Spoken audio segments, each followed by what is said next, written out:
Yes, today being the 6th day of the month of November, we have one of the biggest news and one of the most fascinating updates and information. We be say, if you hear them, if you dance a tigi for the comfort of your home. Yes, this video specifically will be about the issue of referendum, and this has to do specifically with the southeastern people. We get a massive one where they come from the country of the USA. You go blow your mind, you go bust your bubbles, and you go make you dance a tigi. So what don't happen? Well, it's very, very simple and straight to the point. For this video, I will try to break them down simple, in a simplified form, step by step, so that you, when they watch this video, go get them. Yesterday, again, what happened, we be say most news outlets, newspaper channels, and all of those stuffs no fully cover. They no fully cover them, and they no fully give us info. Some individuals, I'll tell you their name and where they come from. Some individuals officially don't inform the US president in the person of Donald Trump. Say, bros, if you want to come into Nigeria and you want to come here and invade the country, gun a blazing, I beg, you get one thing you're going to do for us. They get one region of the country known as the Southeast. These people don't they fight over time. Say, one pull out from the country called Nigeria, and we one day on our own because of what they happen. The irregularities, the genocide, the unaliving, we don't become very normal, and every single thing within. You get the picture, ba? So these people don't talk to Donald Trump, tell him everything, they don't break him down for him. Say, I beg, bro, say, if you want to come this country, come invade, see where and where you supposed to invade, because of, say, we know they see ourselves as one. We don't see ourselves as one country and one group. Now, wait till they tell Donald Trump in its clear form, in all clarity and in all way, shape, or form. Now, who be this group and where are they coming from? And what to be the context of things and how far will it go?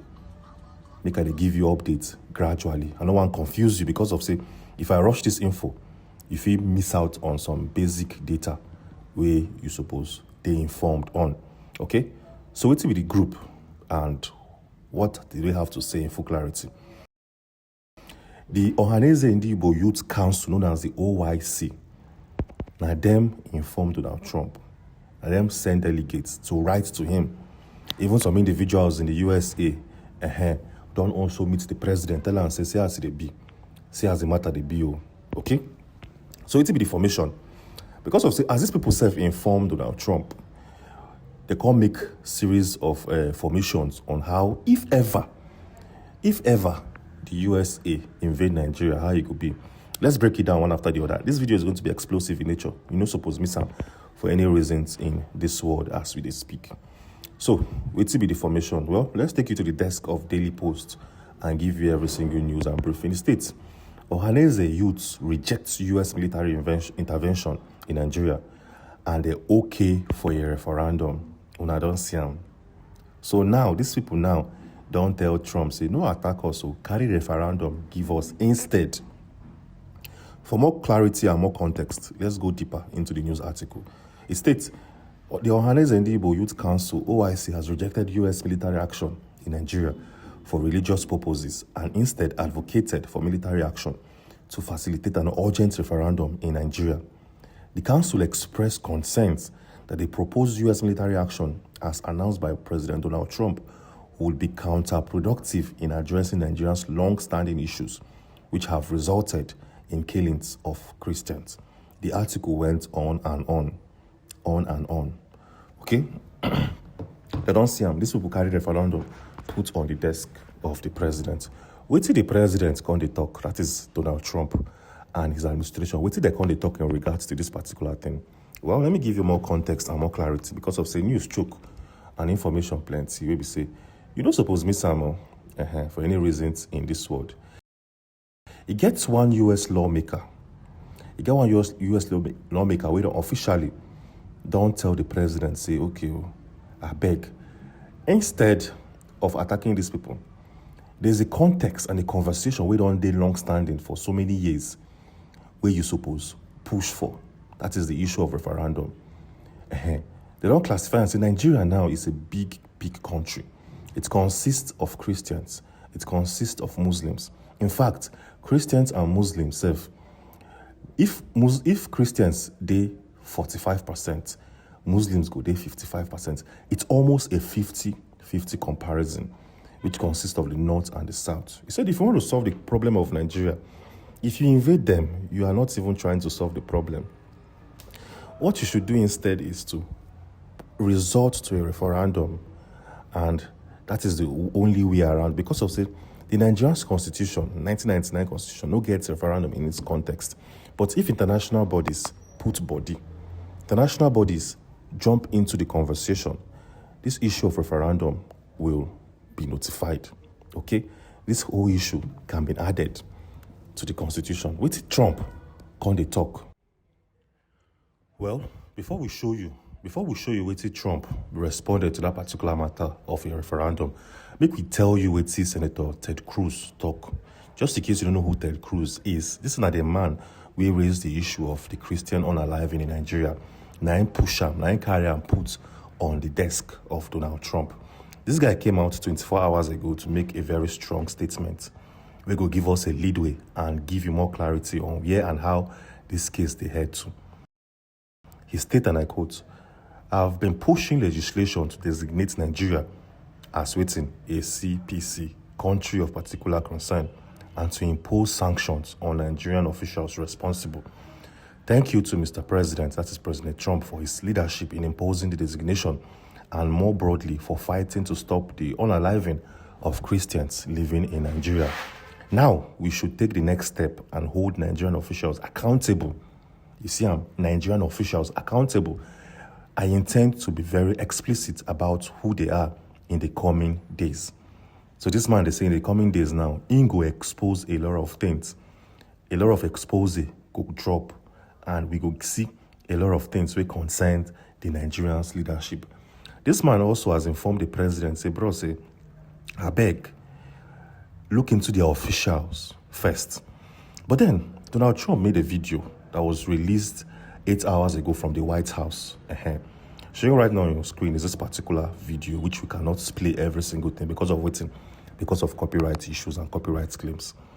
But let's read the tweet and you see what is in that conversation. It states, Christianity is facing an existential threat in Nigeria. The USA cannot stand by why such atrocities are happening there, and in numerous other countries. We stand ready, willing, and able to save our great Christian population around the world. And this is not a statement coming from the president himself.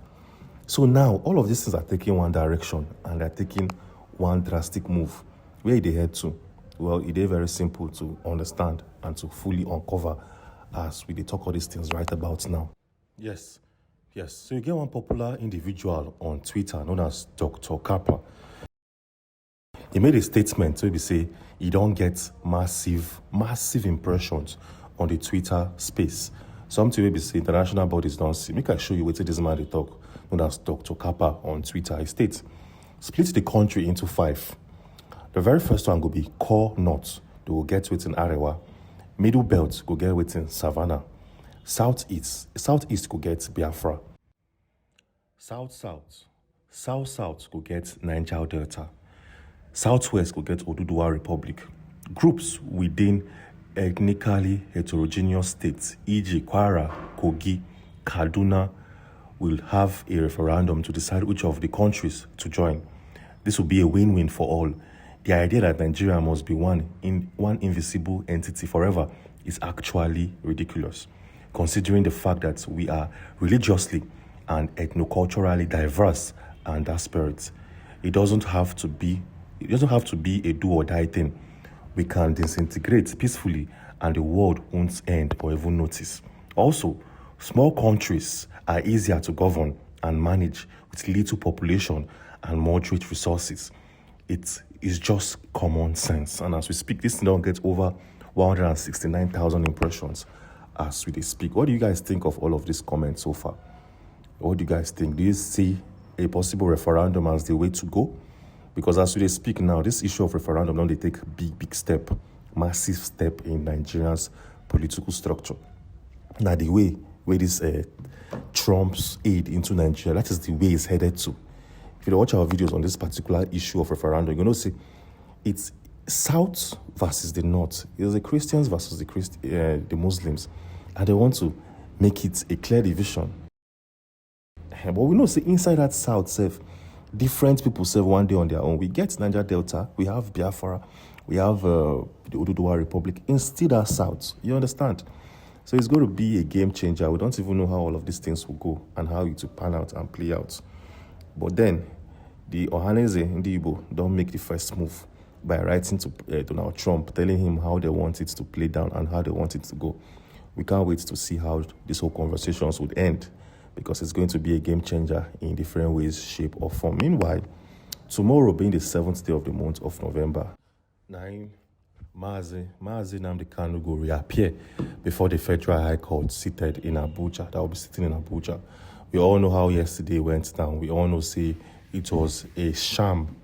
It was a show of shame yesterday in the Federal High Court in Abuja. And tomorrow will be a D-Day. Tomorrow will be a big revelation and a big expose for every single person where they follow the case of Nnamdi Kanu. Tomorrow will actually, tomorrow will show us if the Nigerian federal government are willing and ready to respect the rule of the law and obey its written constitution, or if they want to play a game of hide and seek. And tomorrow we go know everything. And just in case you don't know, yesterday we gave a full analysis and a full breakdown of every single thing we play out and pan out in the court of law. And still, tomorrow being the 7th day of the month of November, we could come back here to give you every single thing where you need to know as it be. So which I go advise you. I go advise you to stay subscribed and stay tuned. Tomorrow will be a game changer. Tomorrow will be a massive one for everybody where they follow this case. And I will urge you to be subscribed. And I will urge you to come back for more. Anyways, just in case you missed on the update yesterday and you missed the full transcripts coming from the court of law, you missed the full analysis, we have a video on this channel that will show you every single thing that you need to know and fully understand. And that video they show right now on your screen. So click on this video to watch and understand. Click on this particular video and I will see you on the other side of your screens. Thanks for watching and stay safe and be blessed.